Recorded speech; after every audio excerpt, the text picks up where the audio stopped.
Trying to make myself less familiar as I go on in the years with this chairman emeritus title I have of the foundation. I prefer to be sitting out there with you and Elaine Didier, who normally does this service of introduction. Poor gal's got shingles, and she was going to make an effort to get over here today, and I said, don't even try.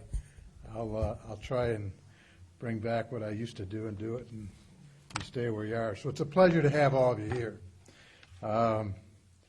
We're delighted for two reasons. One, the speaker that we have tonight. Is that feedback coming back at us here? Is it okay out there? Okay. Don't get too close. Okay. So we have a very distinguished speaker, and at the same time, you're going to get an opportunity to visit the new exhibit upstairs called Eyewitness American Originals from the National Archives. And it really is a combination that attests to what President Ford really wanted this place to be.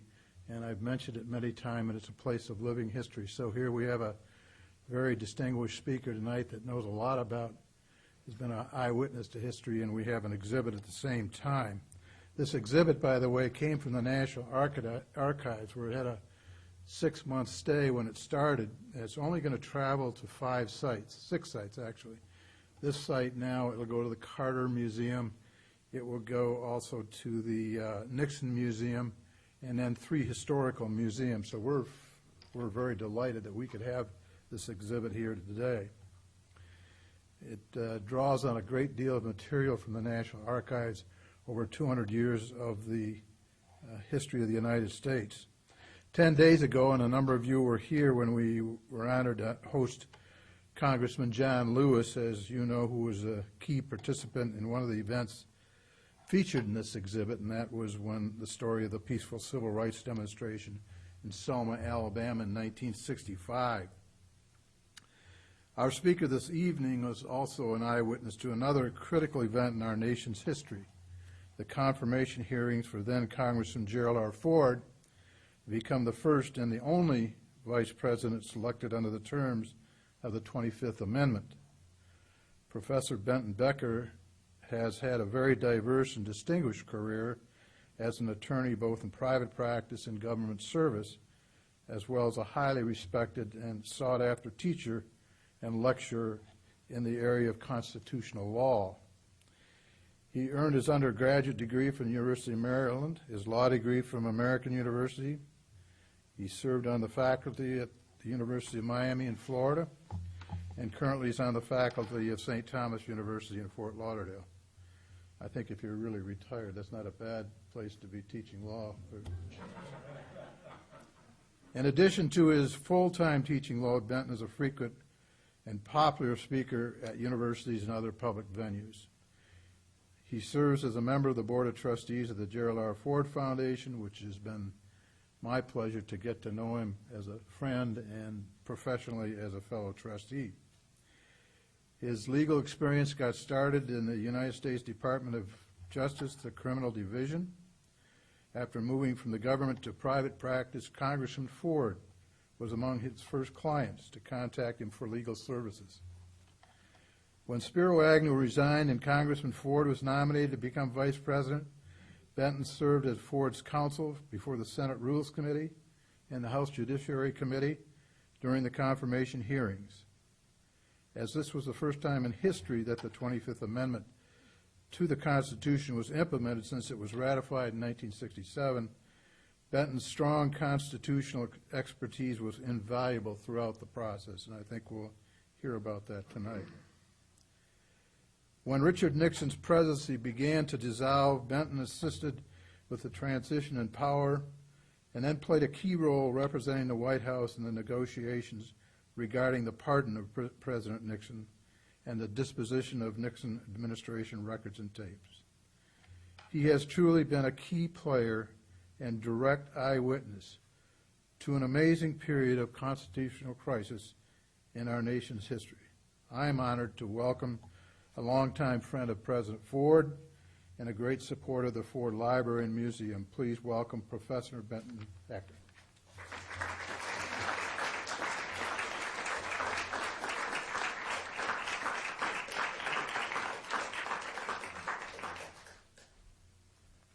pleasure to be back here again. I love being here. It's one of my favorite places. I want to talk with you a little bit tonight about this matter of the 25th Amendment to the Constitution and its implementation in '73 when Congressman Ford was nominated. But first, let me walk you through a little bit of history so it makes a little more sense to you.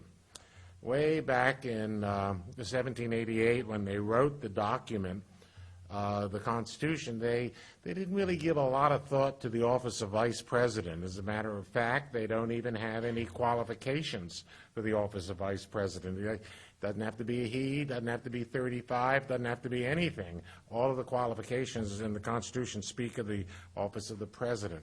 But there was some consideration given to what would happen when and if a president died or resigned.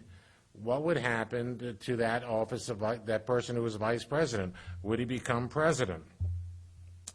They wrote into the Constitution two separate provisions, and the two separate provisions were somewhat in conflict with each other. One provision referred to the Article 1, Section 3 said, "The Senate shall choose their officers and also the President pro tem." Listen to this language. "And in the absence of a vice president, or when the vice president shall exercise the office of the president."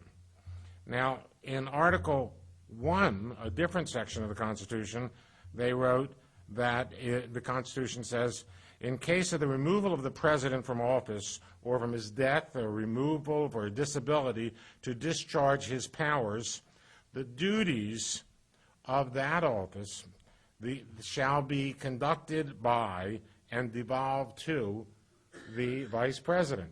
But it never says the vice president shall become the president. And that caused a little conflict in our history. The first time it happened was under Vice President Tyler. Remember Tippecanoe and Tyler? Well, Tippecanoe didn't stay president very long, Harrison. And when Tyler was the first vice president to, in his mind, evolve to the presidency. But there were a lot of members of Congress that felt, you're not really the president.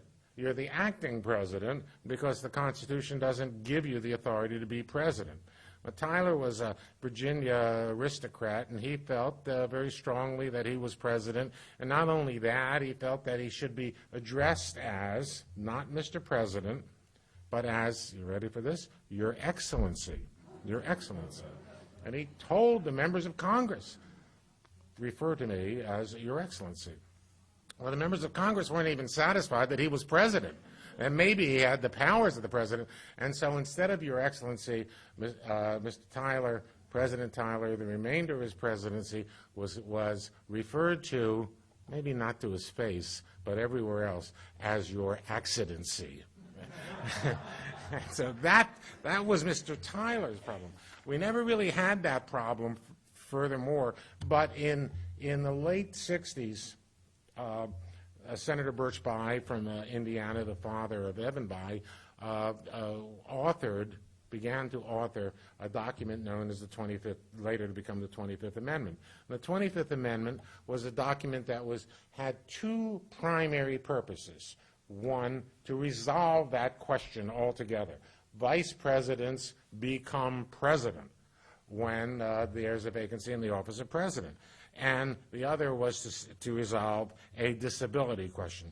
And so the first section, the very first section of the 25th Amendment is directed at the Vice President Tyler issue. It says, quote, "In cases of removal of the president from office or his death or his resignation, the vice president shall become president," period.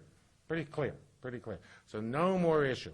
Once the 25th Amendment is ratified in '67, that is the law. The vice president shall become president. The second thing that they wanted to do was that they were concerned with, the Senate was concerned with the disability issue that had evolved during the Eisenhower-Nixon years when President Eisenhower had a coronary operation and was virtually out of commission for several hours and several days. and Vice President Nixon became the acting president. And so they wanted to incorporate some kind of disability clause into the 25th Amendment, whereby if the president was disabled, the vice president would become the acting president. And they wrote this 25th Amendment, Birchby and others wrote this 25th Amendment on the disability clause, and they came to realize, well, there's really two kinds of disabilities. There's one kind of disability where the president says, you're right, I am disabled. You take over, Mr. Vice President, and I'll let you know when I'm healthy again, and I'll take the reins back. And the other kind of disability is where the cabinet members say, Mr. President, you're disabled. And they say, no, I'm not. And you have a battle. So you have the disability where the president thinks he is, and the president thinks and they wrote this language over and over and over again. And in doing so, became part of the 25th Amendment. The disability clause covers both the president who acknowledges disability and the president who doesn't acknowledge disability, but it's wordy, and the 25th Amendment to the Constitution under the disability clause has a typo in it, a typo in the Constitution. All those people that work on the Hill, nobody can read and proofread. There's a typo in the Constitution. At one point it speaks of the executive offices, plural, and at another point, talking theoretically about the same group, it talks about the executive office of. But anyway, they finished their work. They finished their work resolving the vice president shall become president. They finished their work on disability and said, all right, let's send this thing out to the states for ratification by the states. And somebody said, wait a minute, I got another idea. About a third, almost a third of the time in the history of the country through 1966, almost a third, the office of vice president had been vacant. We should do something while we're sitting here drafting and playing around with the Constitution and the 25th Amendment. Let's put another clause in there that deals with the question of the vacancy in the office of vice president. Vice presidents has a lot of vacancies in it historically because presidents died in office and the vice president became the president, leaving a vacancy in the office of vice president. Or vice presidents died, or we even had two vice presidents that resigned. So more or less, almost a third of the history of the country was devoted to a period of times where we had no vice president at all. And so the authors of the 25th Amendment, wanting to resolve the Tyler issue, wanting to resolve the disability issue, said, stick around, we're going to stick another paragraph in.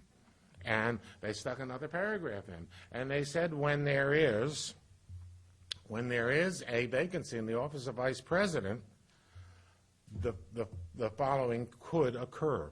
One, the president could nominate someone for the office of vice president, and that individual that's nominated for the office of vice president had to be confirmed by the Senate, a majority of the Senate, and that individual, unlike any other part of the Constitution, had also to be confirmed by the House of Representatives and then sworn in. And so if the double confirmation occurs, the individual will be sworn in as vice president. And you don't become a sort of a second-class vice president. You become the vice president with whatever powers vice presidents have. You're not an acting vice president. You are the vice president. So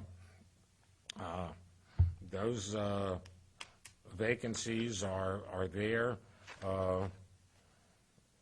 And as I say, in the end of 1967, the 25th Amendment was ratified by 3/4 of the states and became part of the Constitution. 5 years later, Spiro Agnew resigned.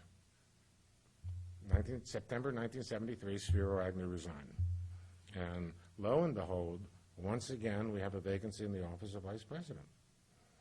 Agnew resigned, as you recall, as part of his criminal plea agreement, as his resignation to the office. And Richard Nixon then was faced with the prospect of being the very first president ever, if he chose, to nominate someone for the office of vice president. Someone, theoretically, who had, quote, never been elected by the public, but had been sworn into the office of Vice President under the 25th Amendment. Now, there was no campaigning. There was no effort made by people to try to persuade President Nixon to appoint this person or appoint that person or otherwise. There was some indication in later years that John Connally of Texas had pushed hard for the job, and that Nixon liked him, but it didn't seem to be the proper fit at the time. And that Richard Nixon was, in 1973, September of 1973, at the very least, one could say an untrusted president, a president who had perhaps violated some of the trust with the public, and certainly one that was under great pressure, not popular at all, and a president who was indeed going to have some problems with the Judiciary Committee and the House in an impeachment resolution.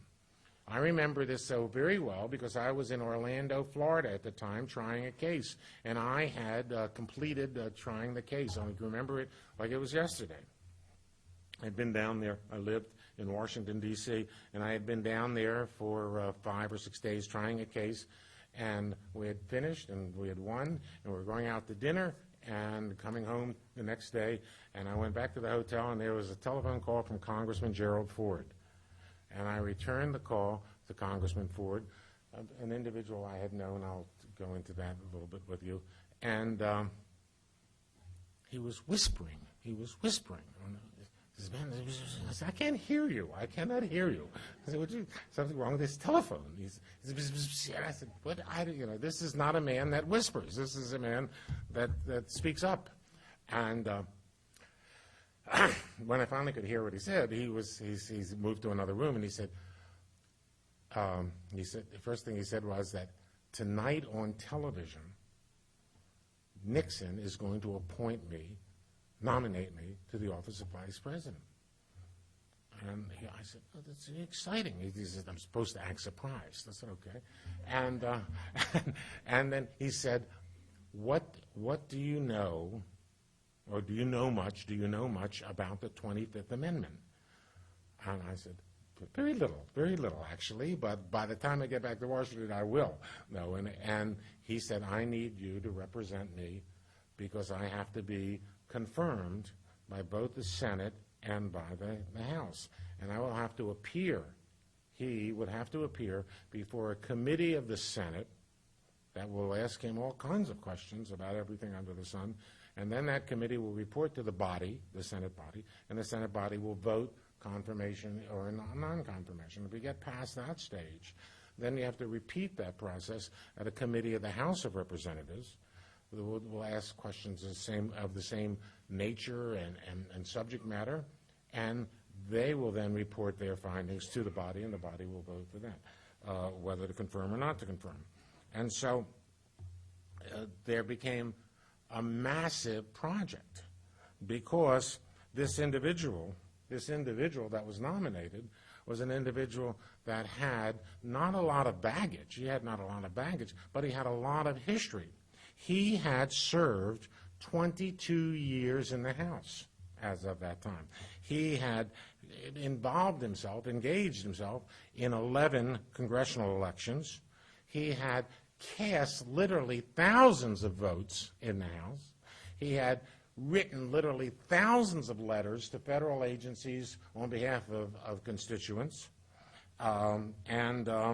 He was appointed by a president who was not very popular at the time, a president who was the target of, at that very time, the target of impeachment resolutions being entertained by the House of Representatives. Consider that.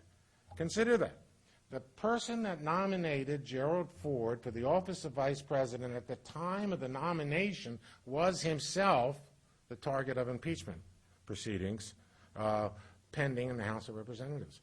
And if that's not enough, when I came back to Washington, we come to find out a lot of other things, that there's an involvement from years earlier with Justice Douglas, which some people believed would come back up to haunt him terribly at the confirmation hearings with respect to Congressman Ford's role. We'll talk about that in a moment. And we also had on the bookshelves in Washington, D.C., and I really don't believe they were on the bookshelves anywhere else other than Washington, D.C., was a book called The Washington Payoff. It was written by a character named Robert Winterberger, and Robert Winterberger passed himself off in the book as being a professional lobbyist in Washington with a lot of clout and a lot of knowledge and a lot of friends in both the House and the Senate. And among his friends, he writes in the book, was the minority leader, Jerry Ford.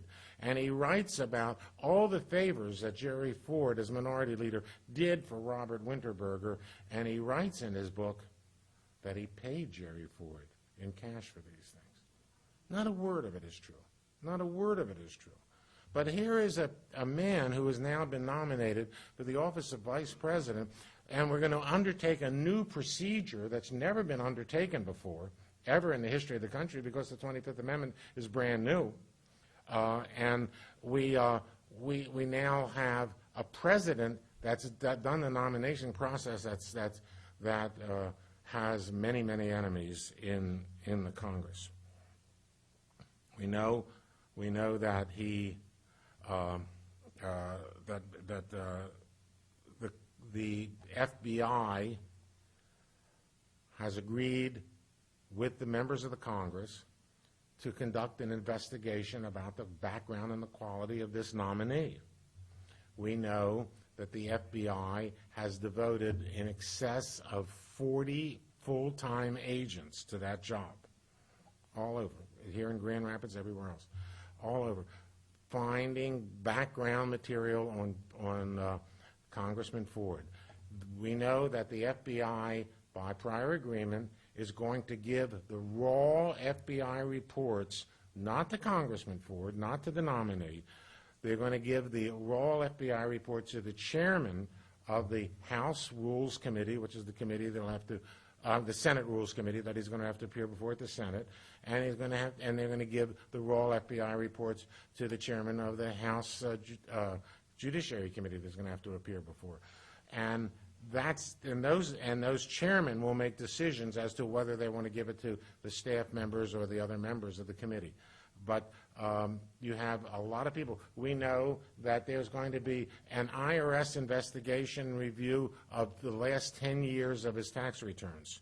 We know that when IRS did that and completed that the House of Representatives had a special committee appointed to do the same thing.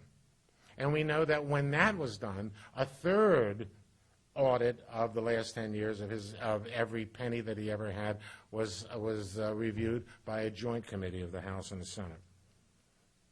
I remember reading columns in the paper while all of this was going on. Who can withstand this kind of scrutiny?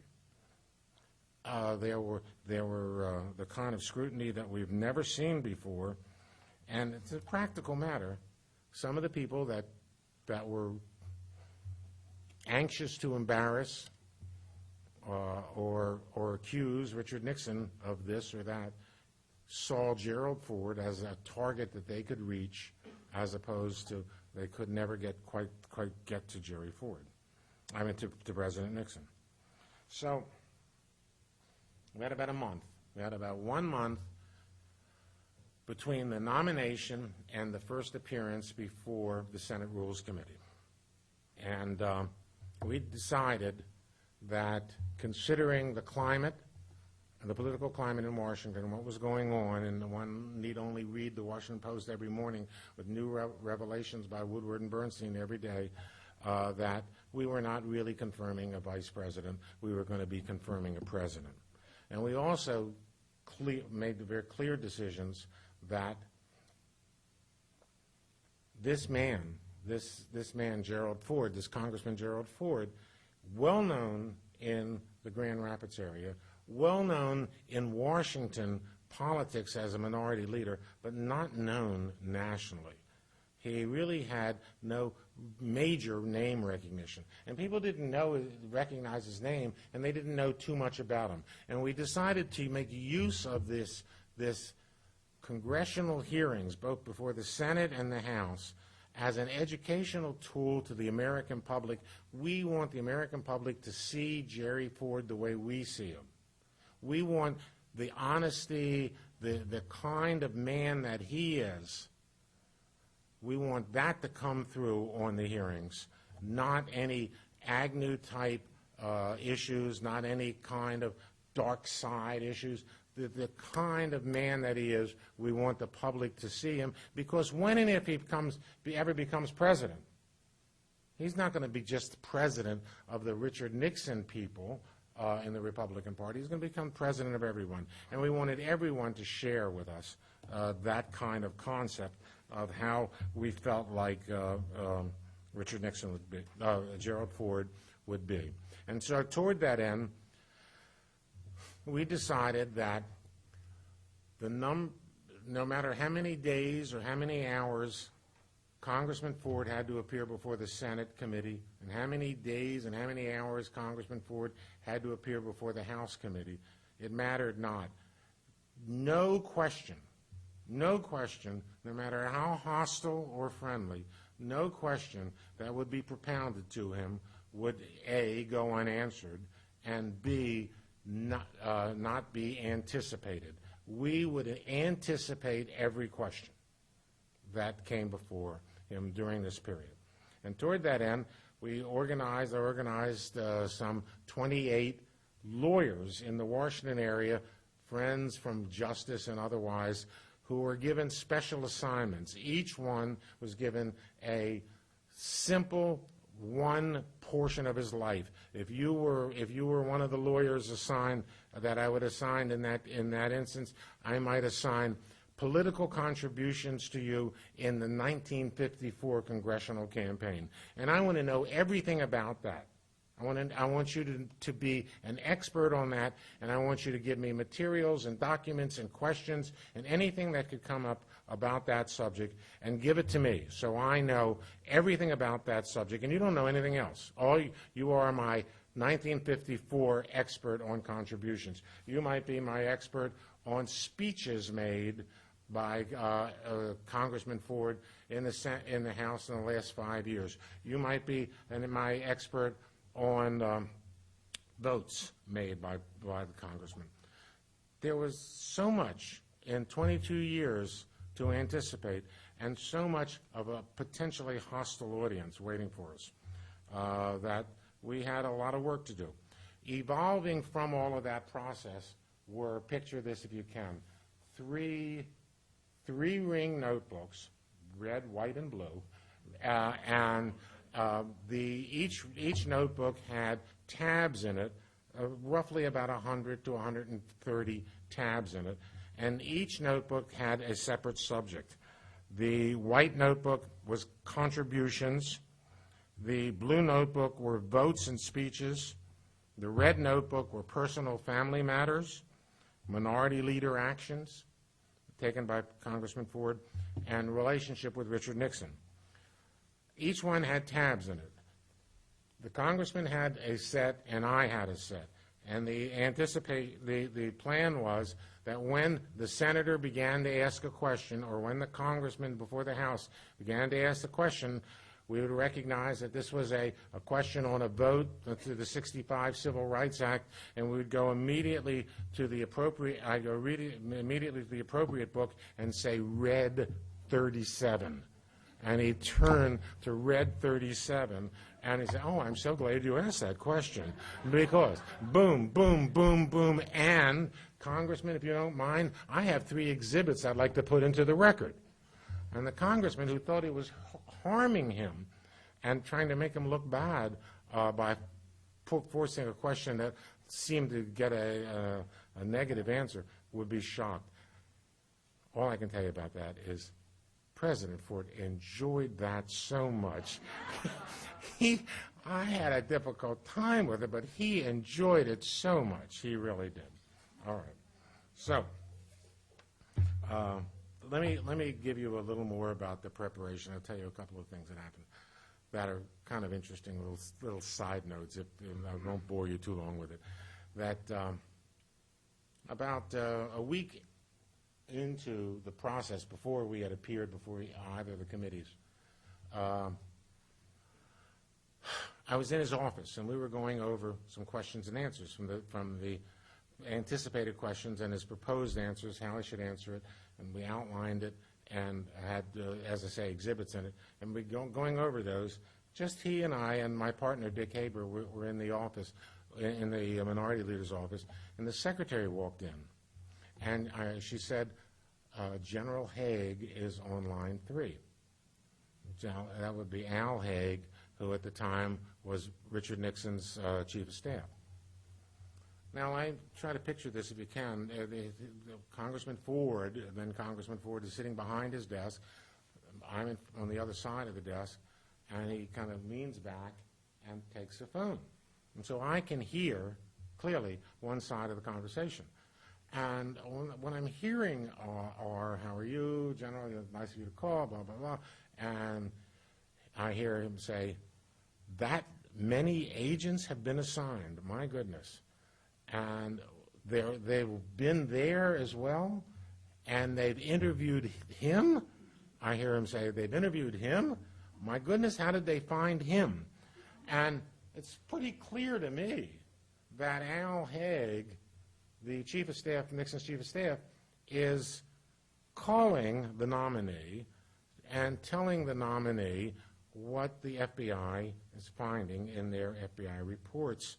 These are reports, mind you, that are not, or by agreement, are not going to the nominee, but are going exclusively to the chairman of the Senate Rules Committee and the chairman of the House Judiciary Committee.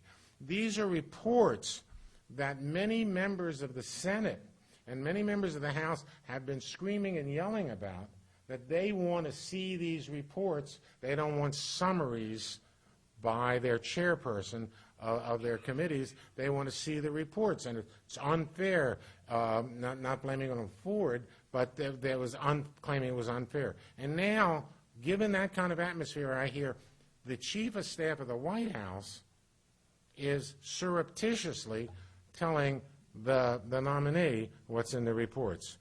And I say to myself, I say, without question, before we finish this process, somebody in the Senate Rules Committee, somebody in the House Judiciary Committee is going to ask the nominee, have you gotten any information on the FBI reports from the White House? What is the White House doing?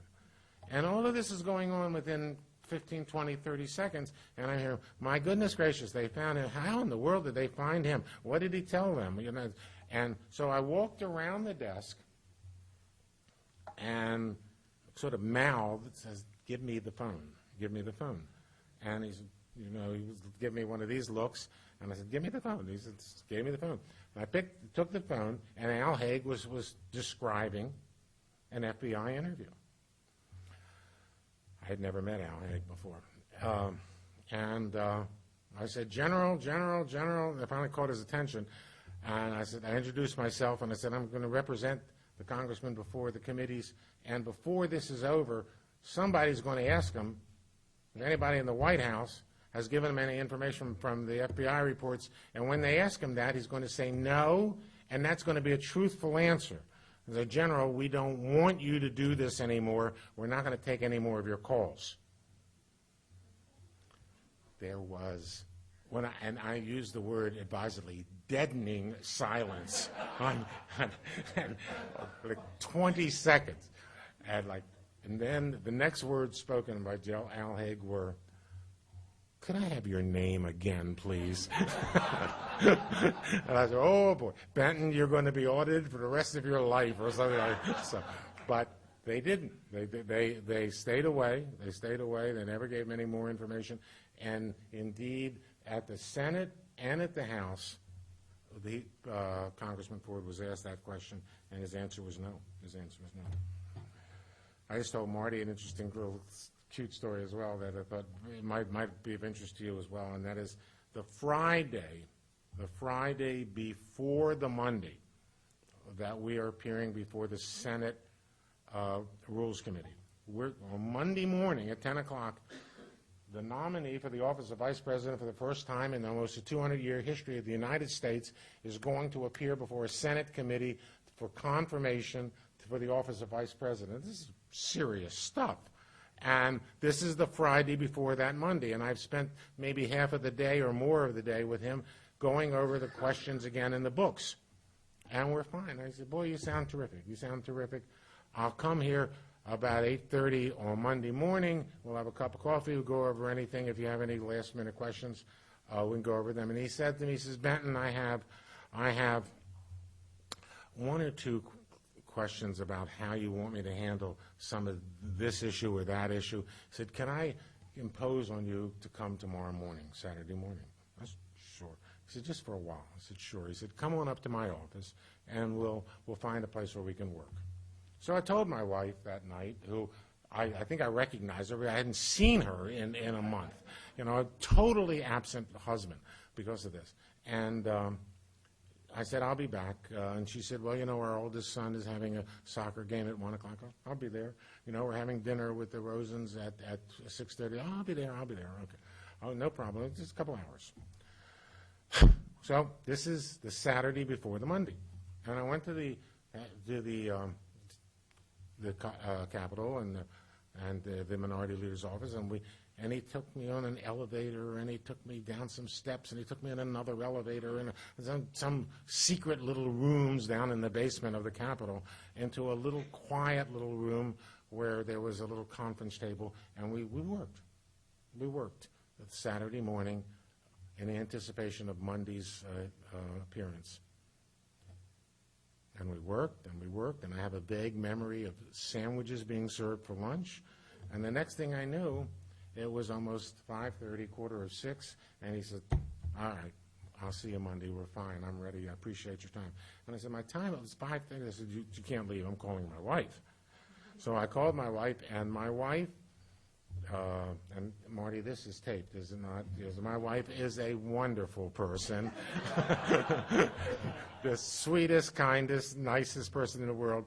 But she had been pushed a little too far that day. She couldn't find me in the Capitol, had no idea where we were, and didn't know when I was coming back. She knew I was late and so forth, and she had just lost it. And I reached her about 5:45, and she said, well, why don't you just stay and have dinner with Betty and Jerry, you know? And you're like, oh, my God. So I took the phone, and I did a sort of an Al Haig in reverse, and I said, here, you talk to her. So he took the phone. I could visualize this like it happened yesterday, and she was still chatting and screaming.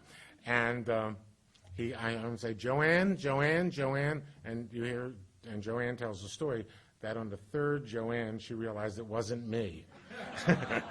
And she wanted to talk. This is the way she tells it. If she were sitting here, she'd say, she wanted to talk to him, but she didn't know what to call him. You know, Mr. Vice President Designate is quite a mouthful. You know, so he spoke to her for a few minutes, how much I appreciate this and so forth, and Betty's looking forward to meeting you Monday at the hearings, about just as a wonderful salesperson. He gave me the phone back. It was another woman on the phone. I don't know who that was. You take as much time as you want. You and Baba. Okay, so that was the Saturday before. Monday morning, I come to the office of the minority leader. This is an important day. This is an important day in American history. The 25th Amendment is going to be implemented for the very first time. The very, very first time. And the minority leader is going to appear before a committee of United States senators who are going to make a judgment about him and tell their colleagues on the floor for the purpose of confirmation. It's a pretty serious matter, serious stuff. And walked in. We both had a cup of coffee, and we sat down. We're about 30, 40 minutes away before we walk into the meeting or into the hearing office with the senators. And he says to me, he says, everything okay at home? And I said, if that's the only thing on your mind, then you're certainly ready. But he was 10 times calmer than I was on this whole thing. It was a wonderful, wonderful work he did. So at the Senate, I made a promise to him. I made a promise to him that we would use the Senate hearings to get rid of the Robert Winterberger issue and the book that was on the shelves. There was continuing stories in the newspaper about it. And Michigan had at the time a wonderful senator, a wonderful U.S. Senator, Bob Griffin. And Bob was on that committee. And I worked with Bob and his staff and persuaded Bob, who persuaded the committee, to subpoena Winterberger before the committee. And with Winterberger subpoenaed to appear before the committee, we then worked out something like some 40 to 50 questions to ask Robert Winterberger, particularly about his book and particularly about what he said about the nominee. Well, it was a bloodbath. It really was. Mr. Winterberger testified about certain meetings that he had with President Ford at certain times, or then Congressman Ford at certain times, in his office in Washington, when the congressman was not even in Washington. The records were clear he wasn't in Washington. He testified that he met in such and such offices. Those were not his offices. He testified that Congressman Ford was compensated for voting such and such way, or one such way on this bill and on that bill. He had it completely reversed. The congressman didn't vote the way Winterberger said he voted.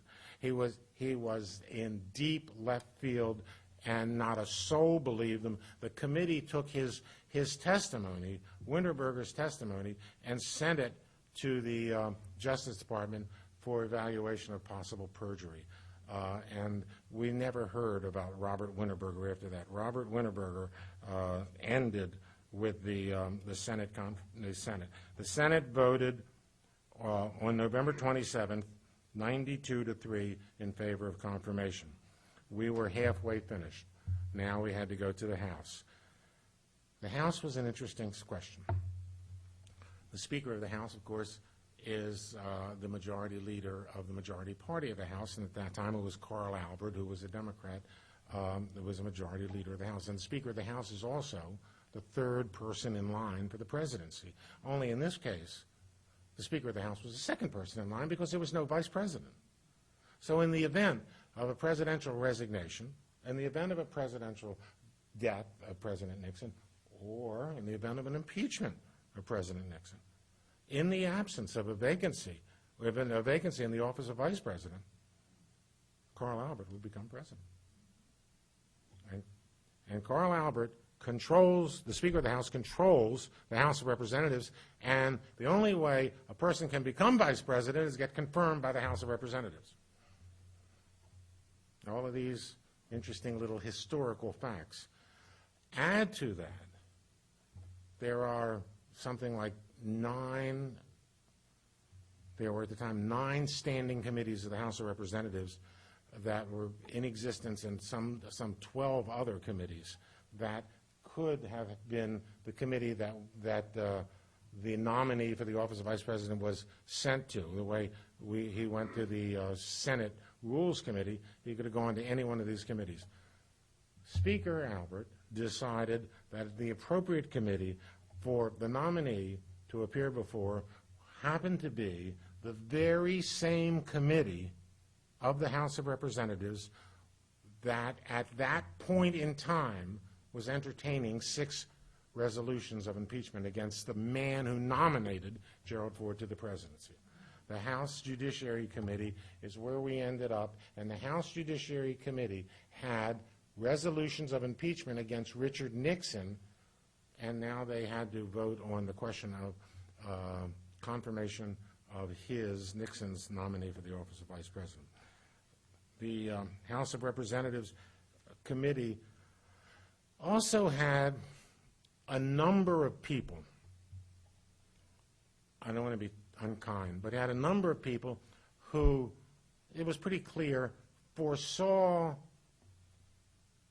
the confirmation proceedings of Congressman Ford and Congressman Ford's appearance before that committee, where members of the committee could ask questions of him and direct comments or make speeches, that the House, the committee had among its members a number of people who were ambitious and saw the confirmation proceedings as some device to capture the public's attention and perhaps help their ambition. This is my surmise. It's also Congressman Ford's surmise at that point in time.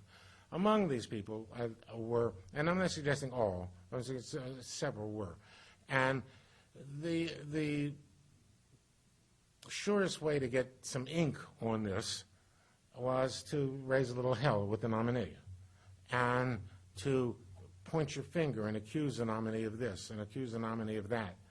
And if your home state was maybe anti-Nixon, then maybe you would get some help with that. Well, among those people was a congressman from California named Jerome Waldy. He saw himself as the governor of California someday, and indeed did run in the Democratic nomination or the Democratic primaries for the office of governor, and he got 2.5% of the vote at the but he gave it a shot. Boy, he gave it a try. Among others, Larry Hogan from Maryland was seeking the governorship. Elizabeth Holtzman from New York had some ambition for the U.S. Senate. There were other people on that committee that were hostile and difficult, but they were honorable people, very, very honorable people, and they really saw some room for their hostilities. Among them, the last time we had a priest in the Congress, Father Drinan from New York, Barbara Jordan from Texas was there, and she was balanced and fair. John Conyers, who is still on the Judiciary Committee from Detroit, who is now incidentally the chairman of the Judiciary Committee, John Conyers was at times we almost giggled. I mean, John Conyers would go around the room, everybody would have 15 minutes. And this congressman, the next person 15 minutes, and we'd get to John Conyers, and John Conyers would whine and whine. You know, I can't ask you any questions. I don't have the FBI reports. Nobody gives me the FBI reports. I just get these summaries. And he would whine and whine, and he would never ask a question. You know, never ask. Okay. So now that was the first time around. He's now, it's going to be next time around. He's still whining. He's still whining. And so Congressman Ford, who I said I was really enjoying this. He was enjoying this. I said, well, Congressman Conyers, it doesn't seem to bother your other colleagues. They have a lot of questions for me, and they just had a difficult time with it. So some of these people were,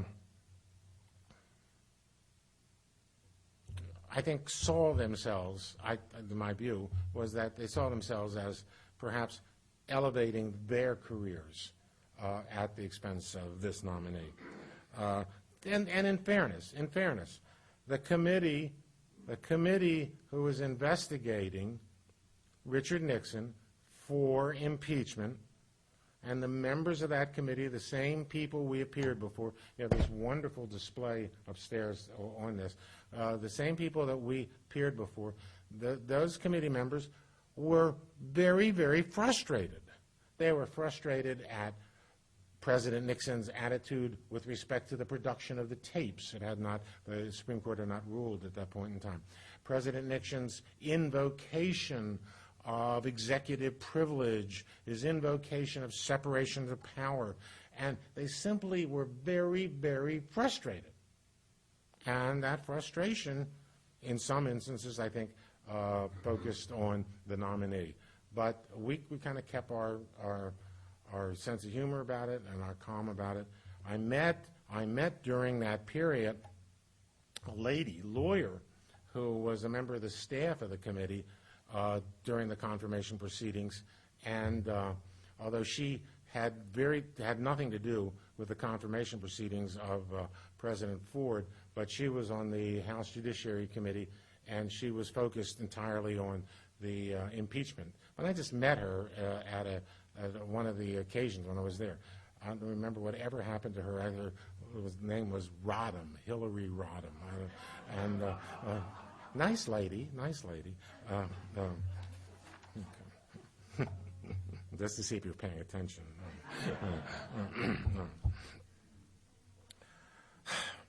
All right. I'll tell you a couple of things that happened there. Elizabeth Holtzman, on one occasion, when it came to her, complained that she only had 15 minutes. Incidentally, let me make this clear about Elizabeth Holtzman. 20 years later, I was on the dais with Elizabeth Holtzman, and I talked about this, and she said, Benton, you're absolutely right, and I was wrong to do that. She's a first-class person. But Elizabeth Holtzman came around the second time, and she complained that she only has 15 minutes, that every member only has 15 minutes of questions. She says, I can't ask my questions and get answers in 15 minutes, so I'm going to use my 15 minutes this way. And she rattled off 40 questions. Don't even try to answer it, Mr. Ford. Just, I want to put them on the record. 40 questions. Like, brrr, and okay, and your 15 minutes are up. And there's no answer to any of those questions. So President Ford wrote me a little note, and I wrote him a note back, and he said, we will get your questions transcribed, and we will give you written answers. Congressman Waldy, this was a classic. Congressman Waldy, the gentleman from California, made a speech during his first 15, I think his first or second 15-minute session. Made a speech, and the speech was how terrible President Ford, Congressman Ford, was to say the things that he said about William O. Douglas, Justice Douglas. And Congressman Ford had, 2-3 years earlier, had recommended that Douglas be investigated by judiciary because of some outside income he was making and from how he, Douglas, would choose the publishers of his works. Douglas was a consummate writer of articles. And Douglas would write an article, and he would give it to this publisher and this publisher and this publisher. Congressman Ford's speech, among other things, criticized the justice's choice of publishers.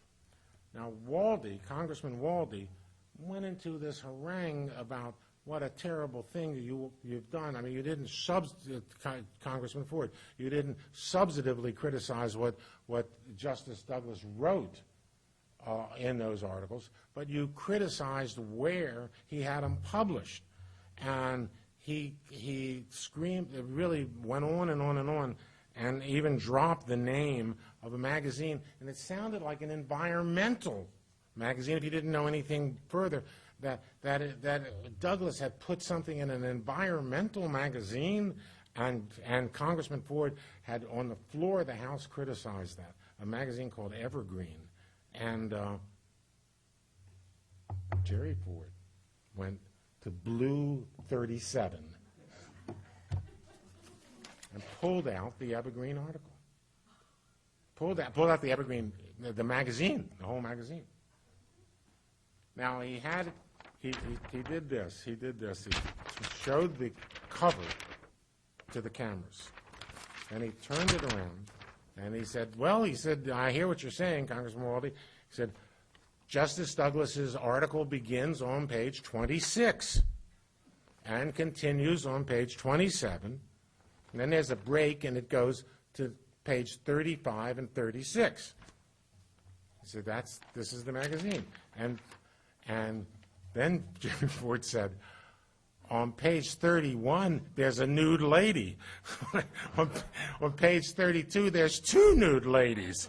And it was a sleazy kind of magazine. That's what it was. It carried the title Evergreen.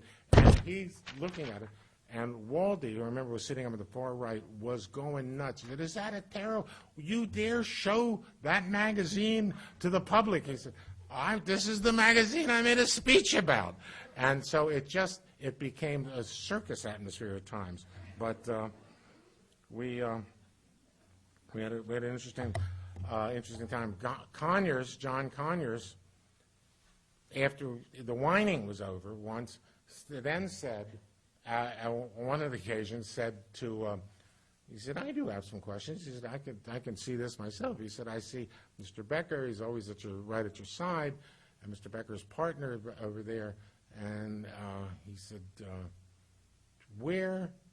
He says, "I'm not criticizing you for having representation before the committee." He said, "But where is your minority representation?"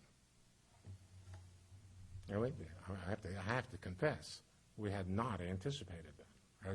There's nothing in any of the Magic Blue books to turn to.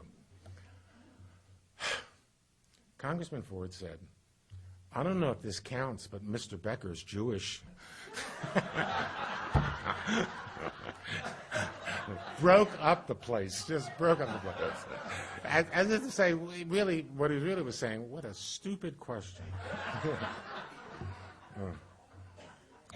But I do want you to understand that. I want you to understand that before that committee, it's really a delicate line Congressman Ford is walking.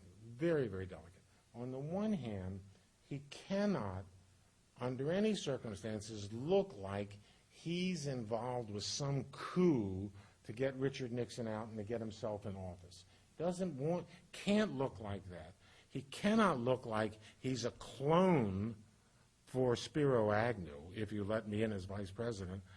And so he can't appear too anxious, but he is, on the other hand, he's really upset about what he's reading in the paper on the Woodward and Bernstein stories about Watergate as it continues to evolve and continues to evolve. And so it's a very difficult line, and remembering that our goal was to educate the public and to show what kind of a wonderful person this is. He's honest, he's a patriot, he's worked hard all his years. No one is more deserving. What a wonderful vice president he would make, and if it ever came to the presidency, he would make a wonderful president. And that was our goal in trying to get that communicated through to the public. The hostile members were sometimes very difficult. But President Ford was confirmed by the House on December 6th with only 32 votes against him, and he was sworn in as vice president on December 7th, the next day. He had a little bit of a rough go in the first month and a half, 2 months of his vice presidency. He was by nature a team player. And the new team was the Nixon White House. And he would play with, try to be helpful to the efforts of the Nixon White House. And sometimes members of the Nixon White House staff, possibly President Nixon, would take advantage of that good nature. There were occasions when he was engaged to speak at a certain occasion, usually out of state, and he would be promised the speech is being written by the White House speech writers. It's coming, it's coming, it's coming, it's coming. Never got it. Never got it on the airplane. He would get it while he was sitting at the table before he was to walk up. And virtually he would take it and read it for the first time publicly. And they were, the first month and a half, they were Agnew-like defenses of Richard Nixon without really evaluating any of the evidence or without waiting for all of the evidence to come in. A couple of us had conversations with him about that, and he buckled down and said, "I will never do that again." And then, to his credit as a vice president, consider this.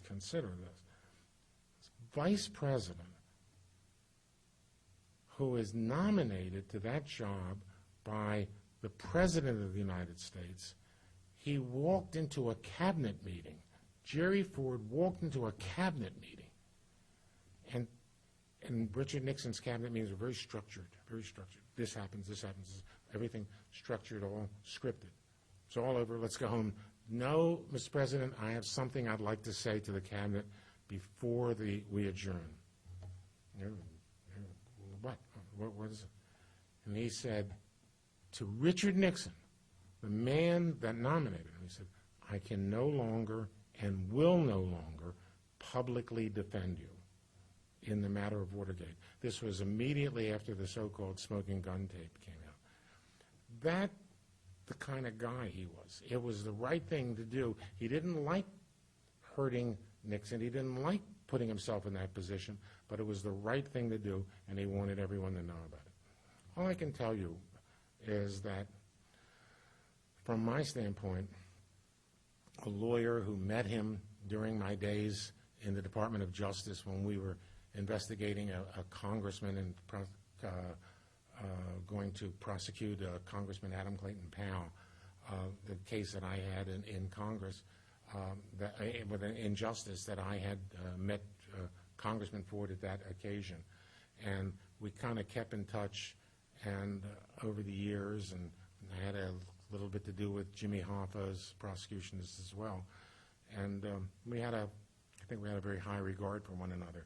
It has, with all sincerity, it has always been a great honor for me and my family to have represented Jerry Ford in those days during his years in the White House and with the Nixon pardon.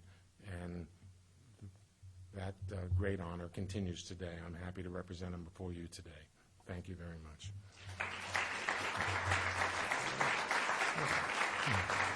Thank you. Marty wants me to see if anybody has any questions. If anybody has any questions, I'll happy to entertain them. Yes, sir. They had at the Presidential Library in Ann Arbor a couple weeks ago, Charlie Savage, who wrote the book, or the Pulitzer Prize-winning book, the Imperial Presidency, the Takeover of the Imperial Presidency. And at that presentation, he talked about the present White House, pretty much believes that there should be no congressional oversight, because of presidential privilege. You served in a transition between probably one of the most secretive and possibly one of the most corrupt administrations to one of the most open and probably honest that we have seen. And my question deals with what is the role of Congress in terms of checks and balances? Where's the medium point? You understand what I'm saying? Yes, well, yeah, I understand what you mean. First, let me say that I think I know because in 2005, President Ford wrote a letter to the dean of Fordham's Law School, and he spoke about the role of Congress in that letter. That was on the occasion of Justice Stevens' 30th anniversary on the court.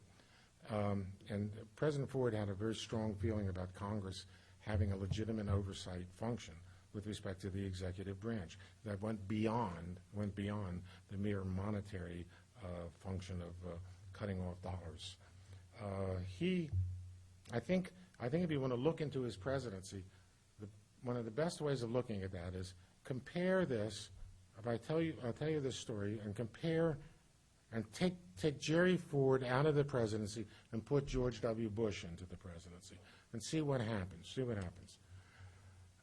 Some of you may have attended and put to sleep 3-4 years ago on the pardon, when I talked about the pardon of Richard Nixon. But there was a committee of the House that was established solely for the purpose of investigating the pardon. They were going to call people as witnesses, including the President of the United States, to investigate this President Ford's pardon of Richard Nixon. Now, the case could be made, theoretically, a case could be made that, number one, it's black-letter constitutional law, that Congress can only investigate areas where they can legislate. And they cannot legislate in the areas of pardons. They can write new constitutional amendments, but they cannot legislate. And so consequently, one could take the position, you people, I don't know what you're doing, but we're not going to have anything to do with you. What happened in the Ford administration when that occurred, and this is within days after the Nixon pardon, anger, an angry Congress, an angry House of Representatives put together a committee and was going to investigate this, and we're going to shoot subpoenas all over the place. Anybody within a 500-mile radius of the pardon was going to have to appear and testify. First time in American history since the Civil War, since Abraham Lincoln, the President of the United States got into a car and drove down Pennsylvania Avenue and went to the Capitol and went to a public meeting of that committee investigating it, and this is